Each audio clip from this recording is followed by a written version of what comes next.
Sir, আপনি যেই বলছেন যে প্রতিষ্ঠানগুলিকে যদি শক্তিশালী করা না যায় তাহলে ফ্যাসিবাদ আবার ফিরে আসবার শঙ্কা থাকে।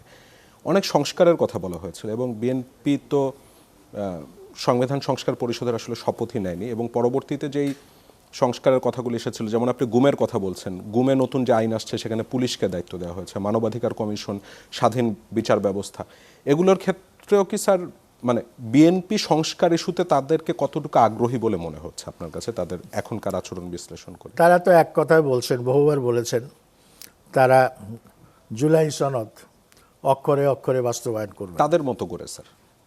স্বাভাবিকভাবে যে কোনো রাজনৈতিক দল তাদের নিজস্ব সত্তা বজায় রেখে করতে চায়। আজকে যদি সেখানে জামাতে ইসলামী আসতো তাইলেও তারা কিন্তু তাদের মতো করেই করার চেষ্টা করত, কিংবা কমিউনিস্ট পার্টি যদি আসতো তারা তাদের মতো করেই করার চেষ্টা করত। এখন প্রশ্নটা হচ্ছে, এই সংস্কার বলেন আর সংশোধন বলেন, এ নিয়ে প্রচণ্ড একটা ধূম্রজাল তৈরি হয়েছে। এটা ঠিক, এটা তো আমরা চোখে দেখেছি। গুম সংক্রান্ত যে অধ্যাদেশ যেটা ছিল, বা বিচার বিভাগীয় স্বাধীনতা সংক্রান্ত যে অধ্যাদেশ যেটা ছিল, এগুলো এই সংসদে পাশ করা হয়নি, এটা ড্রপ করা হয়েছে। স্বাভাবিকভাবেই জনমনে প্রশ্ন সৃষ্টি হয়েছে, তাহলে কি বিএনপি এই মৌলিক পরিবর্তনগুলি কি চায় না? বিএনপি বলছে না, আমরা সময় মতো সব কিছুই করব। আর অপোজিশন, বিরোধী পক্ষ, এটা বিশ্বাস করতে চায় না। বিশ্বাস করতে চায় না বলেই তারা বিভাগীয় সমাবেশ, বিভিন্ন প্রতিবাদ সমাবেশ এগুলো তারা করছে, এবং তারাও একটা বড় ধরনের চাপ সৃষ্টি করার চেষ্টা করছে। এবং সরকারের আরও অনেক ভুলভ্রান্তি আছে যেগুলিকে হয়তো তাদের মনোযোগ দেওয়া উচিত, সেটাও যে তারা সবটা মনোযোগ দিচ্ছে তা না। তো এই যে অবস্থার মধ্য দিয়ে একটা বড় ধরনের অচল অবস্থা কিন্তু সৃষ্টি হতে পারে। এই কারণে যে আমাদের প্রতিবেশী রাষ্ট্র ভারত, তারা কিন্তু চেষ্টায় আছে তাদের হারানো স্বর্গ পুনরুদ্ধার করার জন্য। এবং এই হারানো স্বর্গ পুনরুদ্ধার করা মানেই হচ্ছে, এখন যেটাকে পলিটিক্সের ভাষায় বলে যে কারেন্ট ডিসপেন্সেশন, বর্তমানে যারা শাসন করছেন খালি যা বিএনপি শাসন করছে তা না, আপনার বিরোধী দল হিসেবে, সরকারের অংশ হিসেবে জামাতে ইসলামীও শাসন করছে। হ্যাঁ, এদেরকে পরিবর্তন করে আবারও সেই ওল্ড অর্ডার নিয়ে আসা। কেন নিয়ে আসা? কারণ আওয়ামী লীগের সঙ্গে তারা অত্যন্ত, মানে তাদের সম্পর্কটা অত্যন্ত সন্তোষজনক, এবং তারা সেটাকে সুখপ্রদ মনে করে, আরামদায়ক মনে করে তাদের সম্পর্কটা। এবং এই কারণেই তারা মনে করে বাংলাদেশে তাদের একমাত্র নির্ভরযোগ্য বন্ধু হচ্ছে আওয়ামী লীগ। সেই আওয়ামী লীগ যদি আবার রাষ্ট্র ক্ষমতায় ফিরে আসতে পারে, তাহলেই তাদের জন্য সবচাইতে ভালো একটা অবস্থা তৈরি হয়। তো এইটা তাদের ভেতরে তাদের এটা লক্ষ্য হিসেবে থাকবে।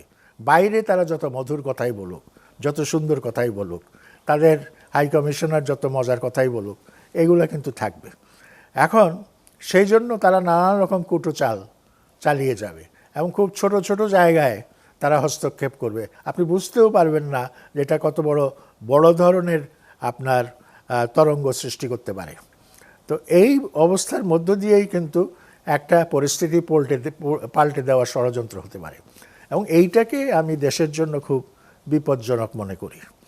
এইটা অবশ্যই না হওয়াটাই উচিত, বাঞ্ছনীয় না হওয়াই বাঞ্ছনীয়। তো এইটা করতে গেলে যেটা দরকার সেটা হচ্ছে জাতীয় ঐক্যটা দরকার। স্যার, আছে জাতীয় ঐক্যটা এখন? এখন জাতীয় ঐক্যের কথা যে বলছি, সেটা নিঃসন্দেহে নড়বড়ে হয়ে গেছে।